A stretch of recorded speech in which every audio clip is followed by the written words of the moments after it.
Hello students, लागत लेखांकन के इस क्लास में, इस कक्षा में हम पढ़ेंगे बजटरी नियंत्रण। हमने पिछली कक्षा में बजटरी नियंत्रण के भाग थर्ड में हमने आपको बजटों के प्रकारों के बारे में बताया था। उसमें आपको बताया था कि बजट को कितने प्रकार होते हैं। उसमें हम समय के आधार पर बजट आपको बता चुके हैं, जिसमें दीर्घकालीन बजट, अल्पकालीन एवं वित्तीय बजट हम ऑलरेडी डिस्कस कर चुके हैं। उसके बाद क्रियाशीलता के आधार पर हमने विक्रय बजट, क्रय बजट, उत्पादन बजट, सामग्री बजट, श्रम बजट एवं उपरिव्यय बजट भी हम ऑलरेडी डिस्कस कर चुके हैं। इस कक्षा में आपको बताएंगे रोकड़ बजट के बारे में। रोकड़ बजट बहुत ही इम्पोर्टेंट होता है। रोकड़ स्थिति का नियंत्रण संस्था के वित्तीय प्रबंध का महत्वपूर्ण अंग होता है। रोकड़ बजट एक निश्चित अवधि की स्थिति का पूर्वानुमान है। इसके द्वारा यह जानकारी प्राप्त हो सकती है कि भावी आवश्यकताओं की पूर्ति करने हेतु व्यापार में पर्याप्त मात्रा में रोकड़ उपलब्ध हो सकेगा अथवा नहीं। रोकड़ की प्राप्ति जैसे बिक्री, उधार की वसूली, ब्याज, किराया, लाभांश, संपत्ति की बिक्री इत्यादि तथा रोकड़ की मांग या भुगतान के मध्य संतुलन होना चाहिए। यदि रोकड़ का शेष शून्य या मामूली रह जाए तो व्यवसाय के ठप हो जाने का भय रहेगा। यदि शेष राशि इतनी अधिक उपलब्ध हो जाए, सदुपयोग न हो सके, व्यवसाय की लाभ दर कम हो जाएगी। अतः रोकड़ बजट व्यवसाय के वित्तीय पक्ष को नियंत्रित एवं समन्वित करने की सुयोजना है, जो व्यवसाय की शोधन क्षमता का विश्वास दिलाती है। अगर रोकड़ में कोई कमी हो तो उसको पूरा करने के लिए वित्तीय स्रोत का भी आधार प्रदान करती है। रोकड़ बजट का अन्य सभी बजटों से भी अधिक संबंध रहता है। रोकड़ बजट के जो लाभ होते हैं वो इस प्रकार है। यह विश्वास दिलाती है कि आवश्यकता पड़ने पर रोकड़ उपलब्ध होगी। दूसरा, इससे संभावित रोकड़ की कमी का ज्ञान हो जाता है ताकि उचित समय पर बैंक ओवरड्राफ्ट या ऋण की व्यवस्था की जा सके। इससे आधिक्य रोकड़ का ज्ञान हो जाता है, जिससे अल्पकाल के लिए विनियोजन किया जा सकता है। इसमें रोकड़ की उपलब्धता प्रकट होती है, जिससे रोकड़ बट्टे का लाभ प्राप्त हो सकता है। इससे यह भी ज्ञात हो जाता है कि रोकड़ व्यय परियोजना में वित्तीय सहयोग दिया जा सकता है या नहीं। रोकड़ बजट बनाने की जो रीतियां हैं उसमें प्रमुख है प्राप्ति एवं भुगतान रीति, रिसिट्स एंड पेमेंट मेथड। इस रीति में बजट अवधि के अंतर्गत संभावित प्राप्तियों को रोकड़ के प्रारंभिक शेष में जोड़ दिया जाता है तथा संभावित भुगतानों का योग ज्ञात करके दोनों का अंतर ज्ञात कर लेते हैं और इस अंतर को ही अनुमानित रोकड़ कहते हैं। संभावित प्राप्तियों के बाद इसमें अन्य समायोजन किए जाते हैं। उसके बाद हम जो रोकड़ बजट बनाते हैं वो लाभ हानि समायोजित रीति से भी बना सकते हैं।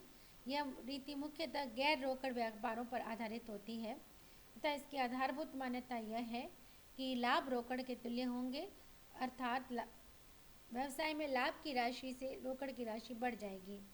यह रीति दीर्घकालीन रोकड़ बजट तैयार करने में प्रयोग की जाती है और इसके अंतर्गत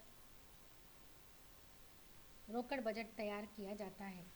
उसके बाद हम बात करेंगे तीसरी विधि की, वो है प्रक्षिप्त चिट्ठा या बैलेंस शीट रीति।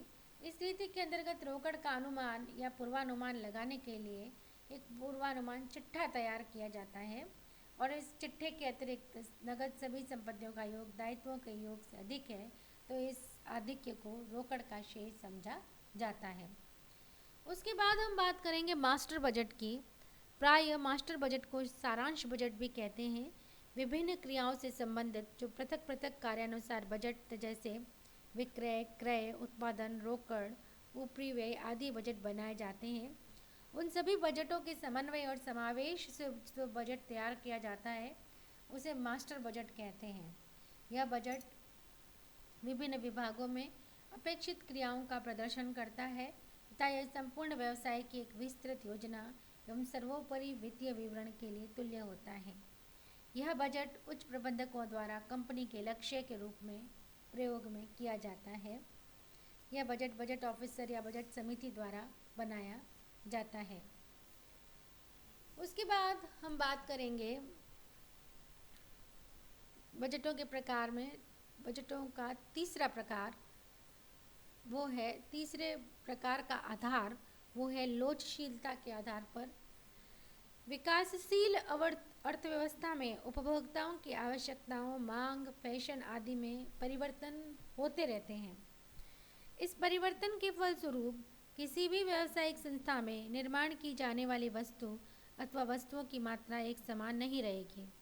अतः नियोजन एवं नियंत्रण की दृष्टि से उत्पादन के किसी एक स्तर पर बजट बनाना उपयोगी नहीं होता।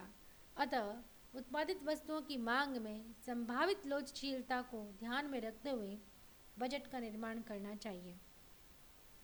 लोचशीलता से अभिप्राय परिस्थितियों में परिवर्तनों के साथ साथ बजट अनुमानों में परिवर्तन से है। इस तरह से हम बजट को दो भागों में बांट सकते हैं, स्थिर या स्थायी बजट और लोचशील बजट।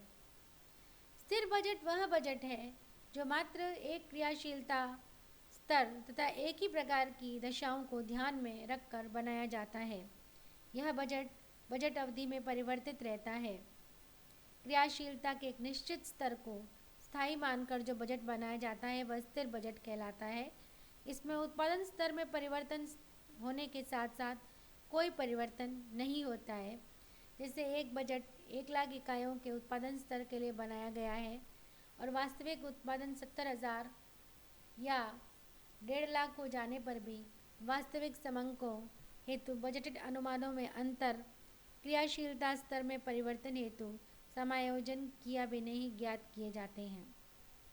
अतः ऐसा बजट व्यावसायिक संस्था के लिए अत्यधिक उपयोगी नहीं रहता है, क्योंकि व्यवहार में आंतरिक एवं बाह्य कारणों जैसे मांग, मूल्य, बाजार की दशाओं आदि के फलस्वरूप उत्पादन की मात्रा एवं क्रियाशीलता के स्तर में समय समय पर परिवर्तन होता रहता है। अतः यह बजट अप्रासंगिक हो जाता है। उसके बाद हम बात करेंगे लोचदार बजट की। लोचदार बजट वह बजट है जो इस प्रकार बनाया जाता है कि क्रियाओं के विभिन्न स्तरों के परिवर्तन होते रहते हैं। ऐसा बजट विभिन्न क्रियाशीलता एवं विभिन्न प्रकार की दशाओं को ध्यान में रखकर बनाया जाता है।